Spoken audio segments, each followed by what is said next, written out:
How's it going, everybody? Hanging over at twitch.tv/Lawler with the community, where we stream every day but Tuesday and Sunday. And ironically enough, we're recording a video for you and your viewing pleasure on a Sunday because it is Q&A Sunday. We've got questions from the comments last week. Top ones that are liked are going to go up to the top. And then we've got some from chat as well that we're going to alternate between to and from. So if you'd like to have your questions answered, we do this every single week. The easiest way to do it is, number one, leave a comment down below if you see one you like as well. Make sure you guys give it a like, or stop by the stream, twitch.tv/Lawler. Like I said, every Tuesday and Sunday. We usually do these on like Thursdays or Fridays. It just depends on what and how we're doing. Feel free to ask a question and I'll try to pop in between them. But with that said, let's jump over to the other screen and see what we've got. First question is going to come from Bamboo that says, do you think customizable demo explosions would be a cool season reward? This would obviously need heavy standardization in terms of size, length, transparency, and noise, but I think adding a new customizable option as season rewards could be cool. I do like this. I think goal explosions, we've seen uniqueness with custom cars, like the Batmobile when it explodes shows differently than a normal goal explosion. But your things that you think about, the standardization is really important. You cannot find like a goal explosion or a demo meta. When the demo and the car explodes, if it leads behind smoke, that does visually impair people. It is one of the benefits of demos. So if there is one that is harder to see through, it lasts longer, any of that kind of stuff, this would force certain people to pick certain ones, which is the depth maybe people are looking for. But yeah, I think 100%. I also think that they could do like esports decals. Like if esports decals had team demos, would be so cool. If you're watching like an RLCS match and someone demos with like a G2 logo and you see the G2 logo left over after a demo, that's like insult to injury. I'm all about it. I think that'd be sick. But if they have a standardized so it falls under the same like restrictions as the other ones, I think that would be really, really cool. Huge fan of that. Big fan of it if it becomes and follows under like certain guidelines of like size, length, transparency, you know, everything you stated. I think that's on the money. I think it'd be sick. Up next, Flipchip says, how do you think event format plays into or against a given team's playstyle? We've actually seen this evolve over the course of this season, where some teams do perform better in Swiss stage versus double elimination versus groups, and that comes down to mentality. Now, the cool thing about that is that you can always change. Teams can always work on the mentality going into certain moments. A lot of people like double elimination because it's just straight up, hey, if I lose here, not a big deal. I have an extra life.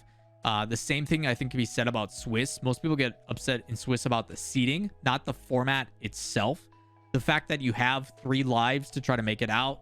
If you have 3 losses, you lose. Like that kind of stuff makes a difference. And the other concept of, you know, every game matters because game differential comes into play. I think that stuff's really cool and really important. So there is 100% an impact for certain teams and play styles where you're a bit more reserved. You play a little bit safer versus the teams that are a little bit riskier, and how punishing it can be. So I wouldn't say it's as big as you would think. I think people are starting to get to the point where like, hey, as long as we play our game, we're good kind of thing, no matter what format. The good team is going to win no matter the format. And people who usually get upset about format, it just comes back to the whole like just win forehead kind of mentality. But for the most part, there is and has always been the mental side of things when it comes to a format. Based upon like the strictness or the seriousness, can I kind of get into a groove, that kind of stuff. So it does make a difference, but it may not be as big as you think it is. Next comes from Peter Yu. It says, any advice for getting plane tickets and booking hotels, getting transportation to the venue for Worlds? So if you're going to Dallas, the first thing is early and often. Most people say for like plane tickets and stuff, the 3 months in advance is kind of the go-to. Anything past that, you're not really going to find any too big of deals. You can also try to talk with travel agencies and stuff to combine costs for hotel and travel and get a discount. That kind of stuff does make a difference. As for transportation to and from the venue, depends on where you're staying and for how long. Renting a car isn't always the worst option, but it also depends on what is in the area, how busy traffic is, all that kind of stuff. Sometimes it's nice that if you want to go to an event and drink and kind of hang out, just get an Uber to drop you off from your Airbnb or wherever you're staying. And then you don't have to worry about it. You don't have to worry about parking or costs. You can just go to and from whenever. Downside of that is if you're trying to get an Airbnb, maybe surge pricing's going on, stuff can increase. So there is some things like that to be in consideration. I can tell you right now, Texas kind of big.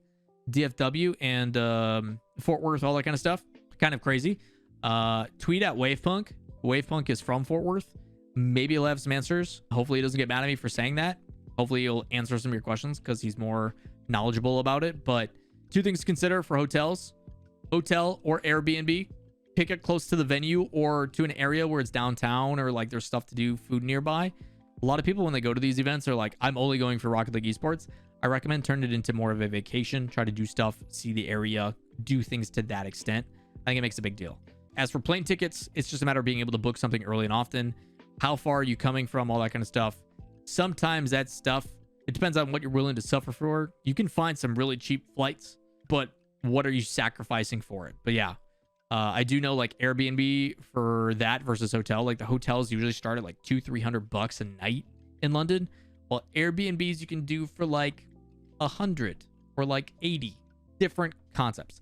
Also, someone in chat does bring up a really good note, and Javi, there is a guide to Fort Worth on the subreddit. If you guys go to reddit.com/Rocket League Esports, there is a conversation in regards to going to Fort Worth, things in the area, places to go eat, recommendations. So the community is usually pretty good about it. So always check that as well.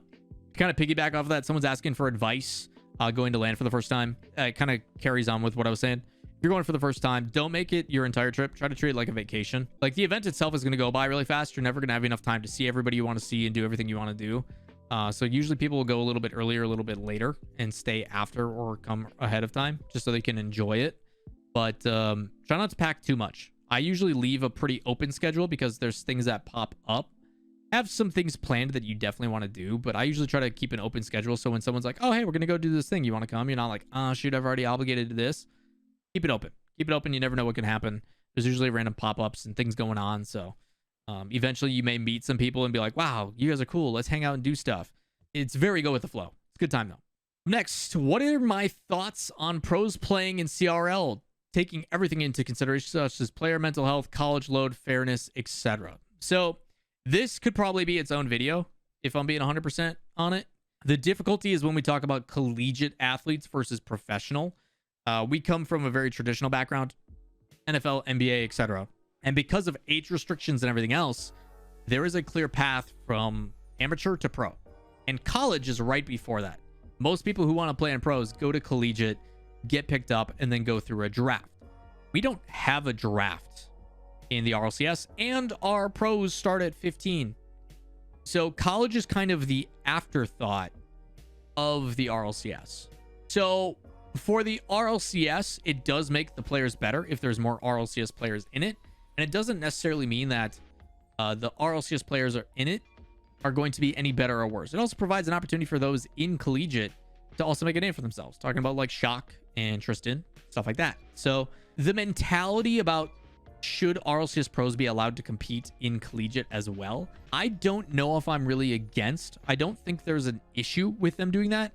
And I do come from like my mentality usually comes from like traditional, as this has worked in traditional, but traditional doesn't have 15-year-old kids going and competing against like LeBron James. I don't think you can really equate those because there is the physical limitation as compared to playing a video game where that's less of a concern. So I don't know if there needs to be different rules and stuff like that, but it's also a null point to compare it to traditional. Like traditional doesn't allow it to happen. Well, that's because it can't. It literally can't. You're going to watch some 15-year-old kid get dunked on by Shaquille. Although hilarious, not the same. Physical does have its limitations as you grow up and get stronger. So when it comes to esports, I don't think it's a problem. I think it's something that's totally fine. I think it's also kind of a cool opportunity of ways to expose the scene and make it bigger and all that kind of stuff. So until it ends up becoming an issue, it's not like every single time we're seeing a team of like 19, 20-year-olds in college all competing for the same team. But maybe in the future, you may see collegiate teams recruit heavy like Northwood does. You may see that inspiration where it's like, hey, man, there's a bunch of scholarship money and stuff on the line. That happens. But also as a college kid, like you stated, like that's a part of life. Same thing as a pro in Rocket League Esports. You're balancing high school, social life, personal life. You're talking about schoolwork and everything else. You also got to practice. That balance and that time management is something that's always going to be prevalent. So that plus the side of mental health. I did put out a video about like possibly increasing the age of RLCS to 17, even though it's pretty controversial. I don't know. There is some concerns long term about 15-year-olds being exposed to like public public figure life and what it comes with. Again, I don't know if it's an easy conversation to have. It's something you have to sit down with a lot of different people, get opinions on it, and try to make the right decision. So soft serve, shout outs to Ice Cream Everywhere, says, do you think standardized hitboxes was the right move? It was the one area of the game with non-cosmetic variants, something that could have made for interesting conversation in top level Rocket League. So the beauty of Rocket League is they have publicly stated that they want it to be as similar to a traditional sport as possible. And the individualization comes from the player itself rather than the vehicle that they use to showcase those talents. In traditional sports, because they are comparing it to a traditional sport, obviously there is different people with different hitboxes. It's interesting on how you're trying to make those comparisons, and if we do have a different hitbox, how that may change certain things. At the end of the day, with it being a physics-based game, I don't know how much of a different hitbox variant is going to change too many things. But then you will see the same thing that you see with everything else, which is like, yo, this hitbox is the meta. Like, yo, Batmobile be different. The touches are a little bit more powerful, but they're less lenient and less controlled. So your skill ceiling with it needs to be a little bit higher. And it's things like that, I think, are open to conversation. I think if we're going to adjust anything, it shouldn't be the hitboxes. I think standard hitboxes was the right move, but they should adjust boost pad placement, size of the arena, and things to that extent, and test those things before they do anything else. Personally, that's my personal opinion. We saw a YouTuber by the name of Striped have a take about it. We'll be sitting down with Striped in the near future here for a video and talking about his opinion in detail, as well as providing my own. So make sure you guys hit subscribe and turn into that, because that's going to be probably a spicy conversation. Think says, with your experience in Rocket League, seeing pros come and go, what do you think is the most effective way for someone as a low-level SSL that wants to put in work to jump into the pro scene to get to the next step? Asking for a friend. So if you're low SSL, that means you're like 1900, like high 1800, low 1900. And you still have about 400 or 500 MMR to climb before you get to pro status. I think pros are usually 2300 plus, which that gap in itself is the difference between like a diamond and silver. It's massive. It's a totally different game. And there's a lot of pros that also don't really put much weight into ranked as well, because ranked is not a place for pros. While yes, it's a place to get reps, the gameplay with a dedicated team that has a understanding, chemistry built play style is totally different from what you see in a random pickup game. Couple ways to help with that. Number one, keep grinding ranked. If you're SSL, you're clearly in the right, like you have gotten past the first step that a lot of people never reach. Like they're nowhere near. Like if you got to SSL, you're pretty dang good at the game. So at that point, you are now being exposed hopefully to like actual high level play and trying to take and recognize the things that you are doing right. Like right now, you're trying to create good habits at that point. And you are being exposed to pro players and stuff like that that do it better than anybody else. If you get into ranked and you are competing against these guys on a regular basis and you're staying competitive, you will get noticed. Grinding ones is your best friend. Almost every single top level pro player now is absolutely cracked at ones and individual plays. The second thing, it's something I highly recommend. If you're at that level, start playing in tournaments. Find other players that you are queuing with in ranks that you maybe mesh well with, have good chemistry with. Like if you're playing an SSL game and you and this guy just link up, or girl link up really well and things are cracked, team up with them. Go compete in some of these nice cactus or off-season event tournaments and do what you can to get kind of that exposure to it. And then on the other side is six mans. As much as six mans are becoming less of a queue for some people, six mans is a great way to climb and see like at actual like process and elevation in your skill, based upon playing with other people that are also trying to do the full sweat fest thing. That is a good way too. If you make it into higher rank six mans, like the A, S, whatever the ranks are now, that is a way to get yourself noticed. But those are kind of the big things. The fact that you're SSL, you're in a good place.